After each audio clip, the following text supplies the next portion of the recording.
all you CoveyClubbers. It's Lesley Seymour, and I am the founder of this podcast and of CoveyClub.com. And I'm happy to welcome you here today to a little bit of a different conversation that we're having. What I find so interesting is almost every reinvention that we talk about on this podcast comes back to being in touch with other people who are going through the same thing, not doing these things on your own. And wouldn't you know it, that talking to Ashley Holmes, who is a holistic fertility coach who supports women struggling with infertility, and she offers one-on-one energy medicine to create a fertile foundation within to conceive with ease. And she went through this herself, and she found that she had to conceive with medical help. And then the second time around, she found a way to do it herself. But her major finding of doing all this work with herself and other women is that we try to do all this stuff on our own. We try to, anytime we have trouble, we hide, and we think we can tough it out by ourselves. We think we can get through it ourselves. It doesn't really matter what kind of reinvention, whether you're trying to get pregnant, whether you're trying to, and today, if you're over the age of 35, they call that a geriatric pregnancy. I think when I was growing up, you had to be over the age of 40. But it is a fact that if we connect with each other in ways that are meaningful, you can do almost anything. And I think that's the biggest message here. And that is my overall message to you about Covey Club. Any change that you are trying to make in your life, it is better to do it as a group. It's better to do it with girlfriends. It's better to do it with people who can support you and who can help you through it. So mosey on over to CoveyClub.com. There's tons of free stuff for you if you're serious about whatever reinvention you're doing. We have guides, we have downloads, we have essays, we have classes, we have all kinds of stuff. And again, the human element of connection is so important that you should definitely consider being part of the club. We meet on a regular basis. We get to know each other. We do fabulous networking online and offline. And that is really how you make change in your life. But to get back to this one discussion, we are going to talk to Ashley about fertility issues, especially if you're older, and how you get through those. So here is Ashley Holmes.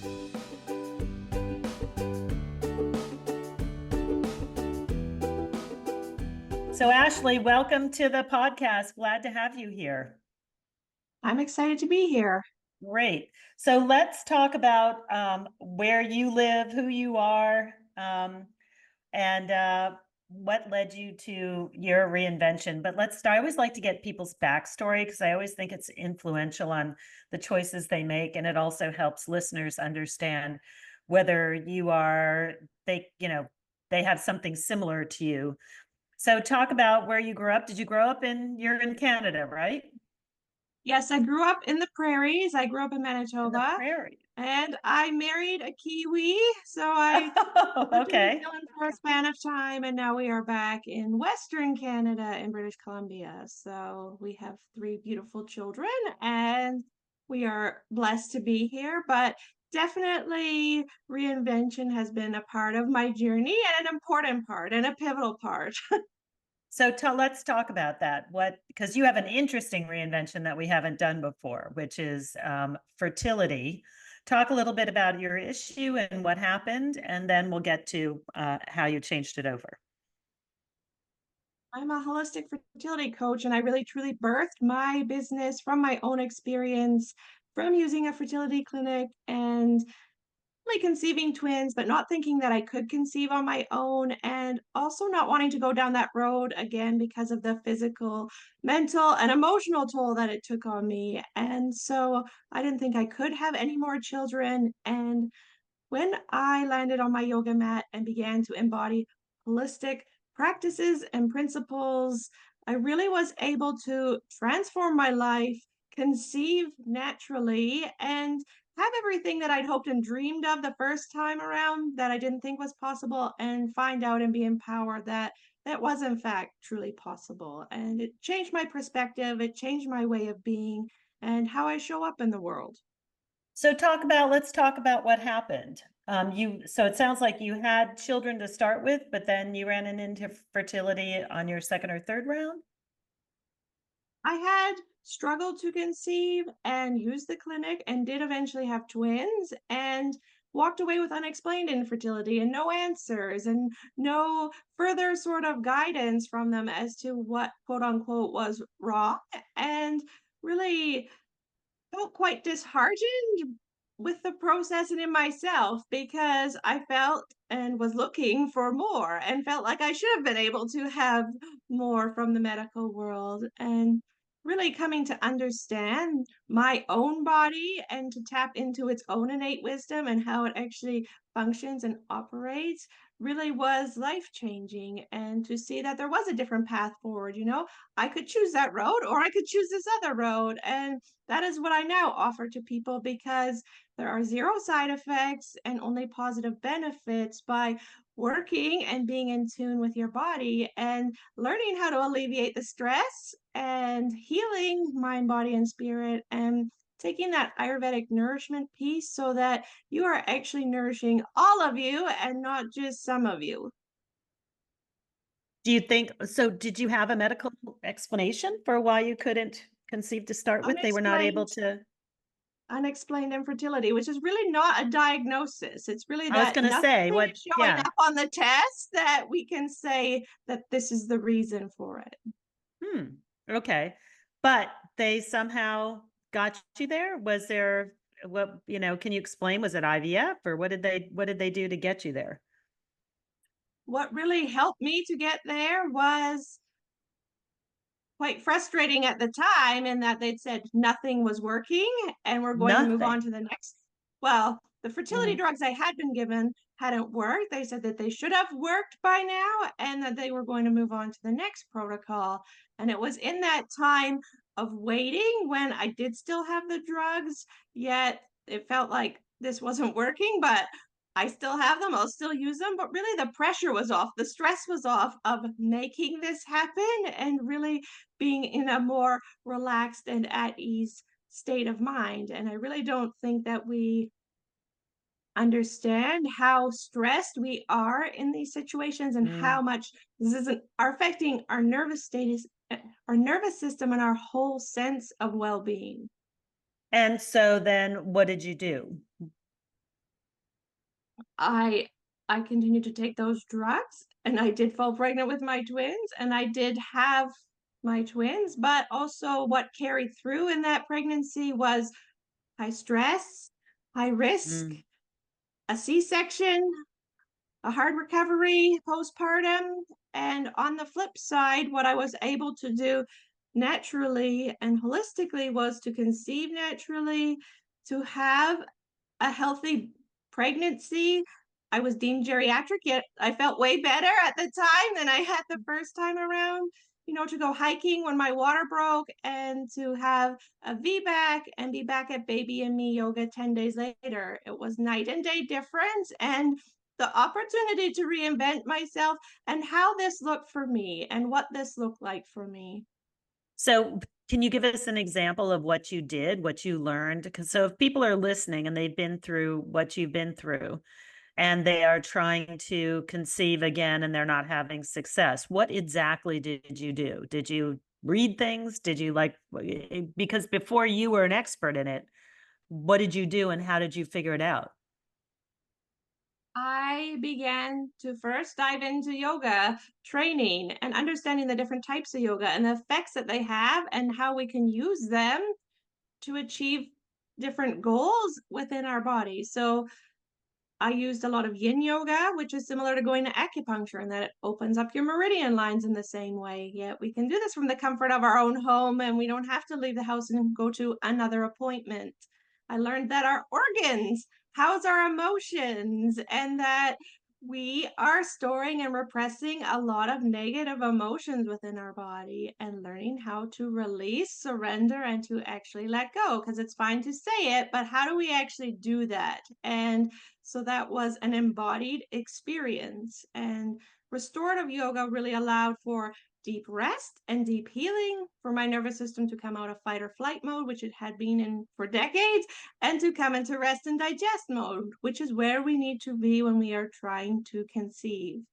And learning about my energetic body, working with my chakras, and learning that I'm not just this physical body, that there's more that I can tap into, that there's more available to me than perhaps I have experienced or explored before. And really noticing and learning that the subconscious thoughts in my mind are really dictating my reality. And if I want to have a different reality, then I need to start being conscious and aware of the thoughts that are looping and repeating in my mind day in and day out, and begin to choose thoughts that serve me better. Yeah, it's interesting when we understand that our just because we think it doesn't mean it's true. I think that's Yes. one of the big revelations. We think if it's in our mind, it's true, and that's not true. Yes. It really is eye-opening to begin to unlearn really a lot of things that have been conditioned or have been habits or patterns or ways of being for so long, and to really begin to choose a different path, to rewire the neurons in your brain to choose something that serves you better, and to pull out those weeds and to not water those weeds, and instead to water the flowers in our mind. And it's not, you know, toxic positivity. I'm not saying that. There's no bypassing anything when you work with me. All of you is welcome because you are light and you are darkness. So it's really embodying and embracing all of you so that you feel complete and whole. Because often women are coming to me saying, I feel broken. Can you fix me? And it's uh, like, wait a minute, let's reframe, you know, and look at these thoughts and the way that you're speaking to yourself and the way that you're talking to yourself. And what is that inner dialogue that's going on? Because often it is not a very positive one. There can be a lot of shame, guilt, grief, fear, sadness that is really hindering your ability to conceive and your whole fertility journey, especially the longer that you're on it. and what do you think about psychotherapy for that? Have a lot of people you've known been able to get over that through psychotherapy, or I what feel role does like that play? it it all plays a role because everything is connected. I think that the medical world is just looking at the physical body, and perhaps psychology is just looking at the mind, but we are mind, body, and spirit. And sometimes people come to me and just say, "Oh, I just want the yoga piece, or I just want the Ayurvedic piece, or I just want this." I'm like, it's all connected, it's all related. You can just have that piece, but we can also not guarantee you necessarily that you're going to receive the same benefits. There will be some, but it's not exactly what you could aspire to and have within your life if you actually embody and embrace and bring all of you to the table.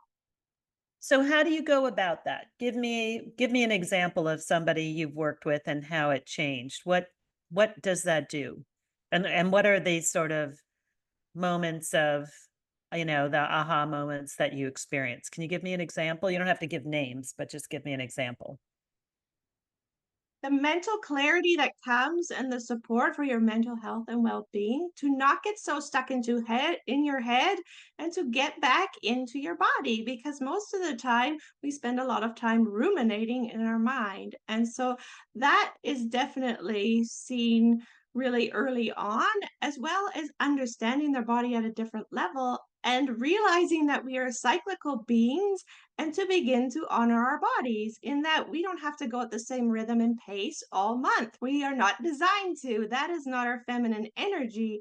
And yet we live in a very masculine world where we're often doing the same things day in and day out at the same pace, and we're not designed to. And to really work in harmony and rhythm with your body. And the change is astronomical because you feel so much better. You have more energy. Food starts to tastes better when you are nourishing yourself in the right way. And there's so many fads and trends out there that don't serve us, that may seem healthy, but don't actually work with your inborn constitution and how you can optimally nourish yourself. Not just in the short term, this is long term. This serves you for your whole entire life. And Hmm. so I think that we need to start thinking more big picture of not only just getting pregnant, just the pregnancy and having a baby, but also you want to have a healthy pregnancy, a healthy baby, delivery, postpartum, and you want to be a healthy mom on the other side. And so I think we really need to not just be so focused on the goal, even though the goal is important, but to think of what you really want your life to feel like in the long term. Can you give me an example though? Let's tell a story so that people understand what you're talking about of somebody, or it could be yourself, what you discovered was standing in the way. What were the issues that you had to move out? I mean, right now we're talking in generalities. That's okay. But like, give us some specific stories of, somebody who figured out X that was standing in their way. And then how did that proceed? Because that's what we really understand is success stories and what people find. You don't have to give names, but what do people find in their mental scape or in their physical scape that is holding them back? Because we know these stories all the time of people who then adopt. They adopt and then they get pregnant. So we know there has to be a mental part to all of this, um, but nobody's put their finger on what that is, right? Okay, I'll use myself as an example just to Sure, honor my client's privacy because sure. um, that is of utmost importance. But for myself, energetic blockages that were blocking me were starting at the root of feeling safe and secure in my body. And that's why it's so important to work with your nervous system when there are things that haven't been addressed or healed or moved through perhaps from childhood or at some time in your life, then they can be affecting you in the present moment. And I think sometimes we think, oh, that couldn't possibly be. Yet sometimes when you land into a meditation, these things will surface, and what is in you actually going on in your subconscious mind can come to light. And when that comes to light, then you have the power to change and shift those things. And from moving up to your sacral chakra, that is where your reproductive organs are housed. And so it's so important that this be an open, receptive, warm place for this to be. And so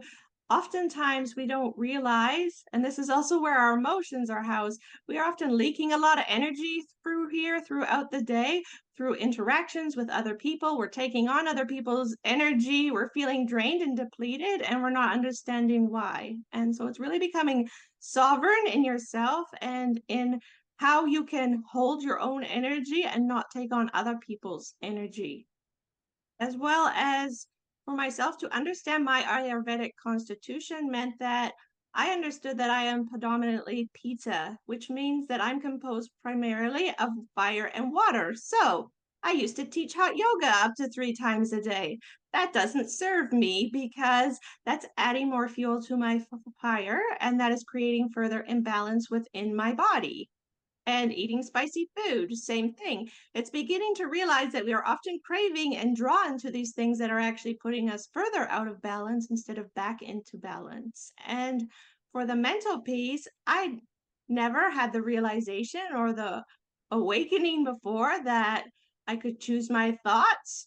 My thoughts aren't real. I wasn't conscious and aware of what was running on repeat, often day in and day out, that 70 to 80% of those thoughts were negative, and that I could choose a different path forward. It just took mindfulness, it took being present, it started to be noticing when I was going unconscious and to catch myself and to just really have that awareness, because without that awareness piece, you really do just go on day in and day out living in the same way. And I mean, for myself it meant that I would get on my mat daily and all is coming, and it didn't necessarily matter the practices, but it just meant that I would show up for myself. I would prioritize myself. I would focus on my health and well-being every single day. And I think that often as women, we put ourselves last and we fill up our cup last and we prioritize other people and things over ourselves.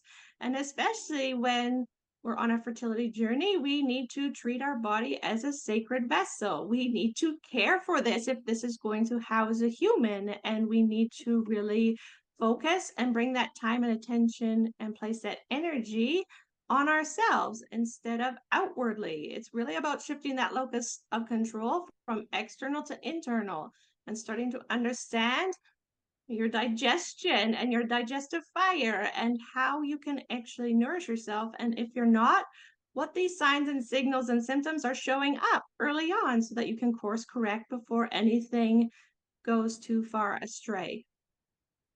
So do you think that that's the main issue, is that we're just not focusing on ourselves and we're putting ourselves last? I mean, is that just the typical female thing? Is that what's going astray and that you're trying to rebalance? I think one of the big pieces is nourishment. Often the women that are coming to me are not nourishing themselves adequately. There's a lot of skipping meals. There's a lot of undernourishment out there, which is really not going to help you create a fertile foundation to be able to have a child. And so it's really looking at these things and seeing what we can change. And it's not an all or nothing, but we can definitely make shifts and changes for our health and well being and see that as soon as you start to apply these things and as soon as your attention and awareness is on them, then you can see improvements and you notice those internal shifts within you of, oh, I'm not having a crash at this time of the day, or, oh, like I feel more level. I don't need coffee because, I'm getting adequate nourishment throughout the day that I feel fueled from what I am receiving. So interesting. So that you think that's one of the main things that you see, that it's actual It's one physical nourishment.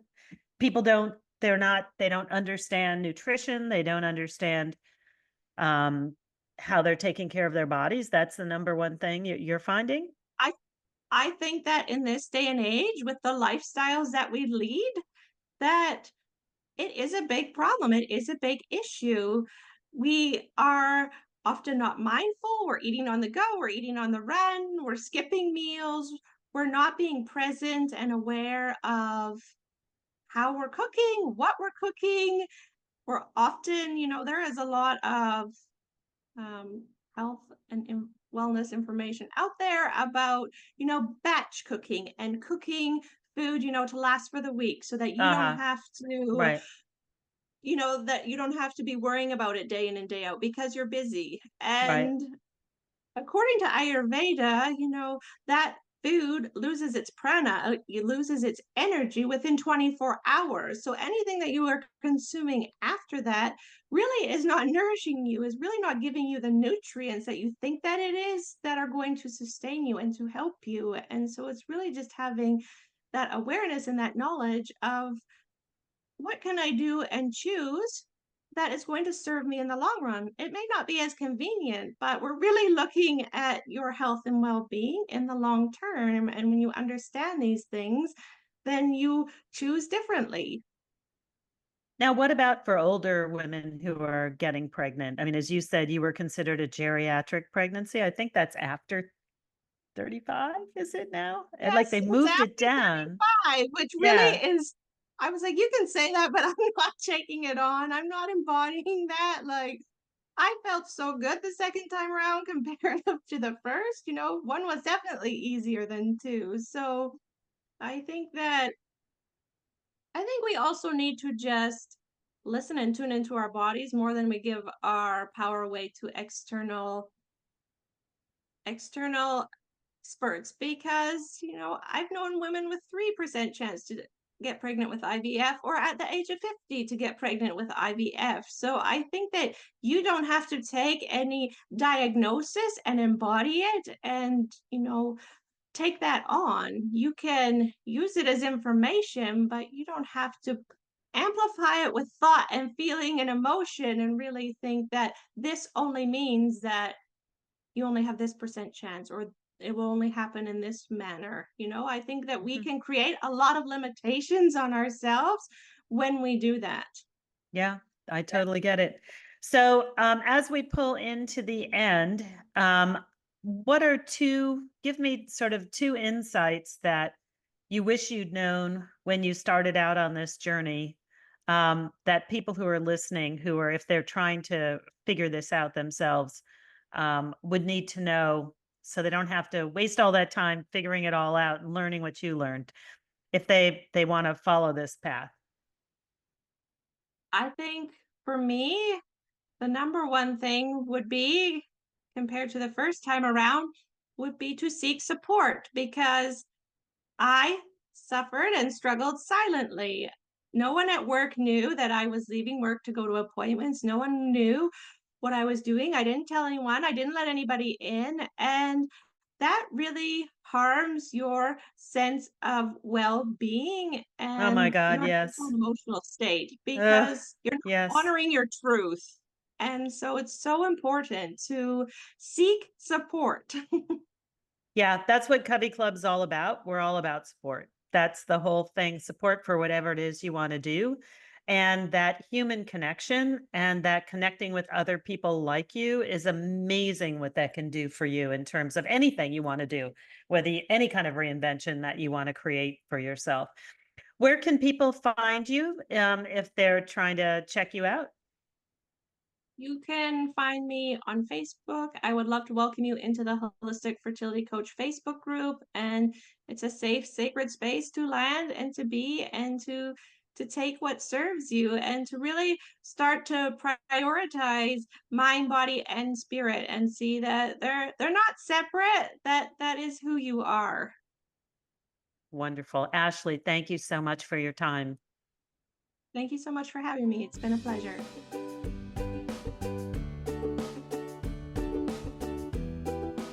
So thank you so much for spending the time with us at Covey Club and with the podcast. I hope this was helpful to you.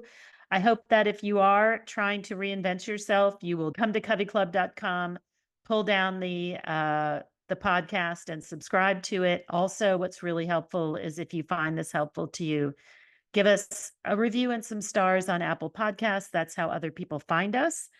And I hope that we can be of help to you. And again, if you are serious about your reinvention, come do it with us directly. Do it with Covey Club women who understand what you're going through. We support you. We can help you through it. And we have all kinds of wonderful sort of ways to do it through our marketplace, through pods, through challenges, all kinds of stuff. We make it fun. And you will come out the other end with a whole new you. So enjoy, and we'll see you next time.